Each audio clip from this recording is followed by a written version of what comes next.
All right, just thought I'd jump on and give a little bit of advice when it comes to mental health and how it ties in with social media.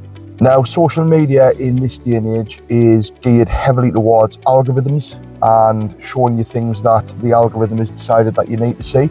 And quite often this isn't stuff that you need to be ingesting, especially not after let's say a rough day at work, or if you're going through a tough time. A lot of times the stuff that the algorithm is showing you is actually counterintuitive to your mental health. So just for an example, news outlets will publish doom and gloom. Where I'm from in the UK now, it's actually really, really bad at the minute, where I'd probably say, as a rough estimate, upwards of 90% of news stories that are put on social media are actually negative. It's about murder, it's about, all the other horrible crimes that people tend to commit. Now, if you've just been to work doing a 10, 12, 16-hour shift or whatever, and you're absolutely knackered, or you've had a really bad day, or you're going through a rough patch, the last thing you need to be doing is reading about stuff like that.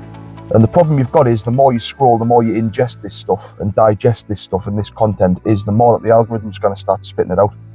So what you find is you'll end up sort of trapped in a vicious cycle where all you're getting fed is negative news stories and negative experiences through your social media channels. Now, moving away from the algorithm side of things slightly, social media is also what I would like to call a highlight reel.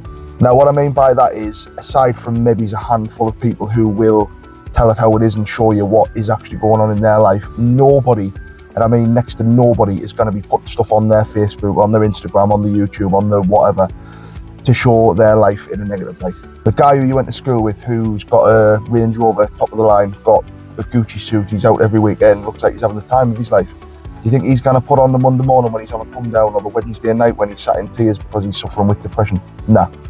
And too often people will just see all of these highlights of people's lives and the social lives and what people are actually wanting you to look at, and they'll compare it to their own life. I know that I used to be really bad with it. I used to see my friends out every weekend, going to festivals, going to football games, going to whatever.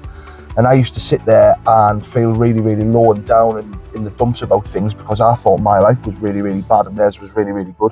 When the reality of the situation is, we're all in the same shit pit of a monotonous rat race routine, and all we ever seem to do is put out what we want people to see and curate an image of ourselves that we want people to think our lives actually are.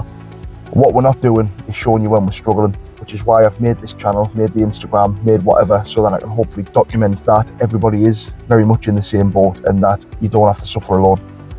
And to take things with a pinch of salt, like you say online, above all else, because it doesn't really do anything for your tinderbox when you're sitting doom scrolling and all you see is all the good shit. See you later.